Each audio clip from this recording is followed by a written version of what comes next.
수가 있을 정도였다. 단 촛불은 바람에 쉽게 꺼지기 때문에 바깥거리에선 휴대용으로 촛불을 보호하기 위해 촛불을 감싸는 장비를 활용하였는데 서양에서는 유리로 감싼 랜턴, 동양에서는 천으로 두른 초롱이 있었다. 촛불이 유일한 조명 장비였던 만큼 기름의 중요도가 남달랐고 주로 동물 기름을 사용했는데 서양에서는 고래 기름을 최고로 쳐주었다. 그러던 중 18세기 영국의 공학자 윌리엄 머독이 석탄에서 배출되는 가스로 불을 내는 원리를 고안해내 세계 최초로 액가스 등을 만들어냈다. 기름을 대체할 수 있는 조명 원리를 발견해낸 것이다.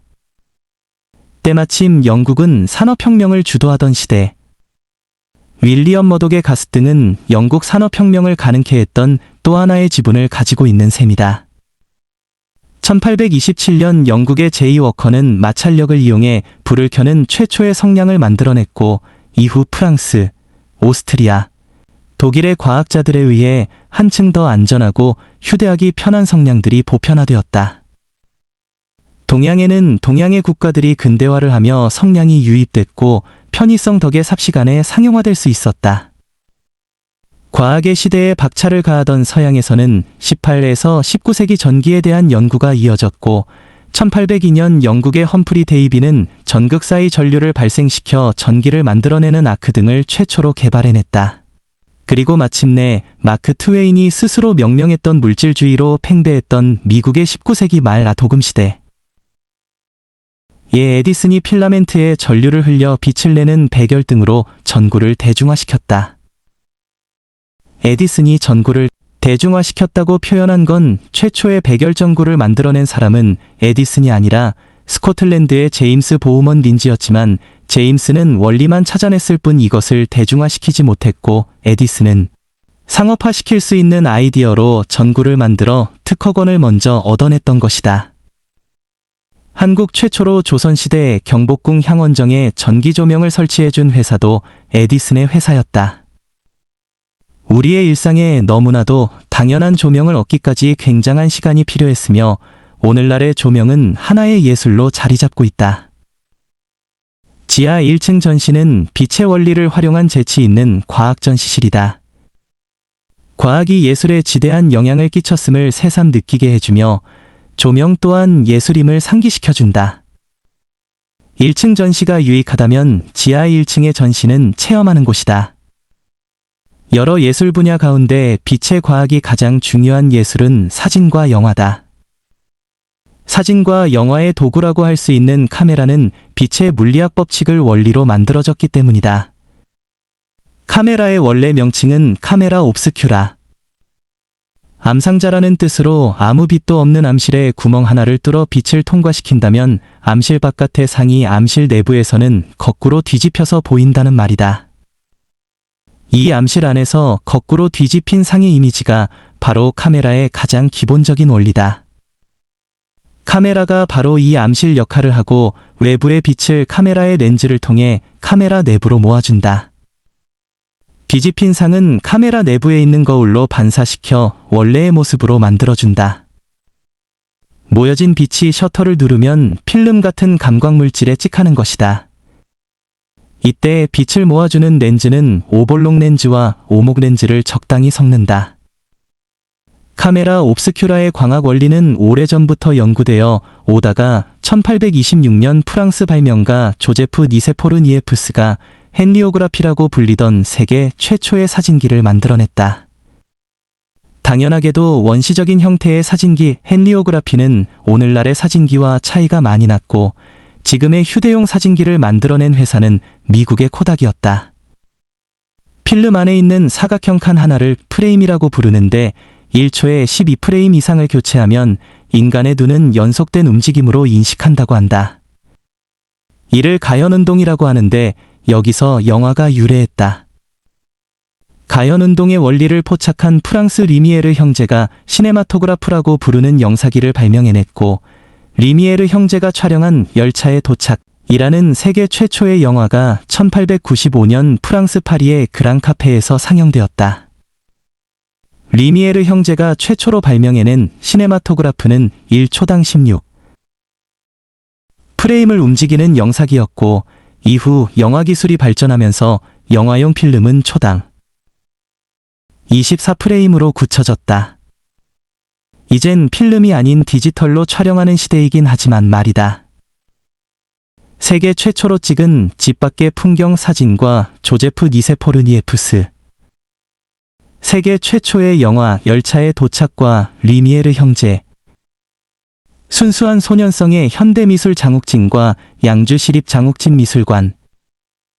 북한산의 산기가 양주 쪽으로 점점 내려오며 이어지는 계곡 근방엔 장흥유원지가 조성되어 있어 오래도록 많은 관광객들이 방문해왔다. 이런 산 좋고 물 좋고 사람들이 모이는 곳은 일찌감치 예술가들이 영감을 받는 곳으로 헌팅되어 왔다. 이 장흥유원지 근방에는 한국의 또 다른 위대한 화가 장욱진을 기리는 미술관이 있다. 장욱진의 회화사적 가치를 설명하자면 한국의 근대 미술은 심전 안중식과 그의 제자 충곡 고이동이 새로운 시대에 막을 열었다. 암울했던 일제강점기를 거쳐 해방 직후까지 이중섭, 이인성, 박수근 등의 화백들이 근대미술을 완성시켰다고 평가받는다. 한국 근대미술의 태동에 대해선 광명 과천편대 자세히 서술해 두었다. 근현대 미술의 2세대 중 이렇게 근대미술을 완성시킨 계열이 있었다고 하면 김한기와 더불어 근대의 자양분을 먹고 현대미술의 분야로 진일보시킨 세대 중 한 명이 바로 장욱진이다. 근대미술이 기존의 미술화풍을 계승하는 가운데 작가의 개성을 녹여냈다면 현대미술은 기존의 체제와 틀, 화풍, 익숙한 재료 등을 모두 거부하며 예술의 경계를 파괴하고 확장해 나가는데 일조하는 패러다임이라고 할 수 있다. 충청도에서 태어난 장욱진은 6살 때 서울로 이사를 와 경성 제2고등학교를 다니다 일본인 교사와 싸우다 퇴학을 당해 양정고등학교로 입학했다. 고등학교부터 미술에 대한 관심과 남다른 재능을 보이기 시작해 양정고등학교 졸업 후 일본 제국미술학교, 오늘날의 무사시노 미대, 서양화과를 전공했다. 이때 서양화를 전문적으로 배우며 현대미술의 기본을 닦은 게 아닐까 한다. 해방 후 한국으로 귀국하여 국립중앙박물관에서 일하며 고미술에 대한 식견을 넓혔다. 화백 스스로 회고하기에 일제가 어떠한 인수인계 없이 도망가는 바람의 보물들과 고미술 작품들을 관리하는 방식과 절차를 아주 고생스럽게 일구어 나가야 했고 힘이 들어도 안목 공부에 큰 도움이 되었다고 한다. 이후 개인적인 작품 활동을 하다 6.25 전쟁을 겪었고 부산으로 피난 후 전쟁이 끝나곤 1960년까지 서울대 미대 교수로 일했다. 개인적인 작품 활동에 더 전념을 하고 싶었던 장욱진은 교수 생활을 청산하고 덕소의 작업 공간 아틀리에, 화실을 만들고 약 10년 가까이를 대표작들을 만들어냈다. 집 자체는 서울 명륜동이어서 양주의 덕소와 서울 명륜동을 오가며 환갑이 다 되어 완전히 명륜동에 정착, 그곳에서 화실을 꾸렸으나 나이가 들수록 더더욱 자연의 세계로 들어가고 싶어 했던 장욱진은 아내와 함께 충주 수안보에서 작품 활동을 이어나갔다. 6년 후 경기도 용인으로 이사를 간 낡은 한옥을 개조해 예술가의 말년을 보내다 1990년 잠드셨다. 덕소의 화실, 명륜동의 화실, 수안보의 화실, 용인의 화실 모두 장욱진 화백이 직접 살기를 원했던 곳이지만 자서전을 읽다 보면 양주 덕소에 대한 애정이 남달랐다. 나는 화실을 덕소에 꾸미기로 결심했고 그것을 이룩하여 이제까지 거기서 살아왔지만 지금 생각해도 썩 잘한 일이라고 생각된다. 내 주장은 아틀리에는 교회에 있어야 한다는 것이다. 외부와의 관계가 차단될 수 있어야 함은 창작 활동하는 사람들이 느끼는 것이다. 그리고 나와 같이 생산력이 그림 이외에는 전혀 없는 소비 성향 인간에게는 교회에서 살아야 소비가 절약될 수밖에 없다는 경제적 이점이 있기도 하다. 중략, 내가 살고 있는 덕소 화실은 한강을 낀 언덕에 자리 잡고 있다. 거기에서 내 행위가 시작된 것도 어느덧 12년여. 그러나 나는 아직까지 강물에 발 한번 담그지 않았다. 내가 아끼는 강이요, 내가 즐겨 찾는 강은 나에게 그림이 아니더라도 위안을 주는 법이다. 양주의 장흥유원지에 들어서 사람의 때를 타자 장욱진은 매우 아쉬워하면서도 양주 덕소에서의 삶을 찬탄하는 소회도 남겼다. 12년간 생활하던 덕소 화실에서 쫓기듯 피해 나와 나는 다시 제2의 작업장을 찾아야만 했다. 등잔불 신세진 지 10년 만에 마을에는 전기가 들어왔고 도로 포장이 되면서 완연한 변화가 오더니 덕소 주변은 유원지가 되고 말았다. 소음을 피해 나갔으나 시끄러움 때문에 다시 옮겨야 했으니 쫓겨온 거나 마찬가지가 아니겠는가. 하지만 나에게 그동안 자연을 맛보게 해주었고 2차례의 개인전도 갖게 하였으니 지금 덕소를 떠나와도 아무 후회도 미련도 없다. 단지 고마웠을 뿐이지. 이토록 자연에 대한 순수한 동경을 가득 품은 장욱진의 그림 세계는 어떠한가. 장욱진의 그림이 현대미술로 분류되니 현대미술의 가장 근간이 되는 추상성이 돋보인다지만 장욱진의 그림 세계는 추상성만으로 포괄해버리면 특유의 천진난만한 소년성을 놓칠 수 있다. 장욱진의 작품은 마치 동굴벽화를 보는 느낌이다. 그만큼 인간 원시적인 근원의 무언가를 원초적으로 표현해내려는 듯하다. 장욱진은 인간의 근원을 아이들에게서 찾았다. 장욱진은 아이들을 무척이나 좋아하고 동경했다. 따라서 굳이 골라야 한다면 장욱진의 세계는 추상성보다는 순수성이다. 그림이 제멋대로인 이유도 아이들은 제멋대로이기 때문이다. 흔히들 장욱진의 그림이 지나치게 작다고도 이야기한다. 유홍준 교수는 그래서 장욱진의 그림에선 그림을 그리는 바닥의 재료가 중요하다고 했다. 장욱진 스스로는 그림을 작게 그리는 이유에 대해서 그림이 작아야 화면을 지배할 힘이 생긴다고 말했다. 나는 네 계절 모두가 동화처럼 펼쳐지는 세계에서 강변에 자리한 화가별장의 주인으로 12년을 살고 있다. 어린아이들의 천진스러운 놀이에서 적나라한 자연을 보곤 한다. 그리고는 어린 시절의 향수가 감미롭고도 서글프게 전신에 휘감겨 옴을 느낀다. 중략, 티 없이 노정되는 인간의 본성을 순수한 것으로 받아들이고 모든 것을 사랑하려는 마음을 가짐으로써 이기적인 내적 갈등과 감정의 긴장에서 해방되는 것이다. 그리고 동경에 찬 미의 세계와 현실 사이에 가로놓인 우울한 함정에서 절망 대신에 긍정의 발판을 마련하는 것이다. 그것은 절실한 정신의 휴식인 것이다. 중략, 무섭도록 하얀 캔버스 앞에서 미를 강조한다.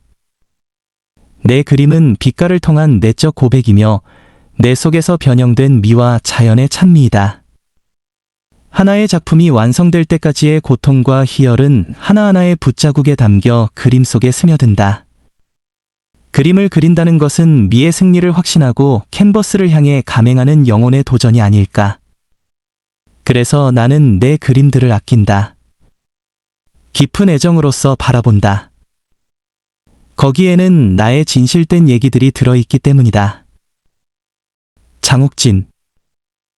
어디선가 미술관과 박물관을 즐기는 방식으로 다 관람을 한 이후 이 전시품 중 단 한 가지만 가져갈 수 있다면 무엇을 선택할지 고민해보는 상상이 안목을 높이는데 큰 도움이 된다고 들은 적이 있다. 상상으로만 그치진 아까와 나는 꼭 뮤지엄샵을 들러 전시품을 활용한 엽서들을 선별해 구매하곤 한다. 이 과정이 마치 전시품 중 몇 가지를 내가 가져간다는 느낌이 들어서 이때만큼 여행할 때의 뿌듯함이 또 없다. 중종 제1비 단경왕후 신씨의 외로운 무덤, 양주 올릉. 양주에는 총 50기의 조선왕릉 중 올릉이 있다. 보통은 조선왕릉들이 모여 있는데 양주의 올릉은 조선 11대왕 중종의 첫 번째 부인 단경왕후 신씨의 무덤이 홀로이 앉아 있다. 단경왕후 신씨는 그다지 존재감이 강한 왕비는 아니었다. 그도 그럴 것이 단경왕후 신씨는 왕비 재위 기간이 고작 3일밖에 되지 않은 최단기간의 왕비이기 때문이다. 중종은 연산군의 이복동생으로 원래 왕이 될 서열이 아니었으나 연산군이 반정으로 쫓겨나면서 중종으로 즉위하였다. 중종은 반정에 참여를 하지 않았으며 반정 세력이 중종을 왕으로 옹립하기 위해 사절을 방문했을 때 형 연산군이 본인을 죽이러 오는 줄 알고 숨어 있었다고도 한다. 그렇게 중종은 얼떨결에 왕이 되었고 그의 아내였던 신씨도 얼떨결에 단경왕후가 되었다. 그러나 단경왕후 신씨는 연산군의 처가와 같은 집안 사람이었고 이것이 문제가 되어 신하들은 중종에게 왕비를 교체할 것을 압박했다. 반정 세력 덕에 왕이 된 중종은 반정 세력의 압박을 무시할 수 없었고 조강지처로 정평이 나 있던 단경왕후 신씨를 사흘 만에 궁궐에서 쫓아내야만 했다. 정치적으로 희생되고 버림받은 비운의 여인이었는데도 무덤까지도 그녀의 무덤이 외롭게 덩그러니 떨어져 있다. 단 한 개의 조선왕릉도 분명 운치 있지만 그녀의 삶을 생각해보자니 참 쓸쓸하고 애처롭다. 이령역에서 옛날에는 아무도 신경을 쓰지 않는 버려진 공간이 이제는 감성의 공간을 탈바꿈되어 젊은 관광객들이 찾는 유행이 번지고 있다. 그중 하나가 폐역이다. 양주에는 서울 은평구 근처에 위령역이라는 폐역이 있다. 기차역은 아무데나 만들어지지 않는다. 설계를 할 때 교통과 교통을 최대한 효율적으로 이을 수 있는 지리적 이점에 위치하고 기차역에는 사람이 몰리니 상권이 발달하며 하나의 생활권이 형성된다. 그러나 폐역은 그 모든 흔적들이 사라진 묘한 사멸의 정서와 폐허적 감각을 유발한다.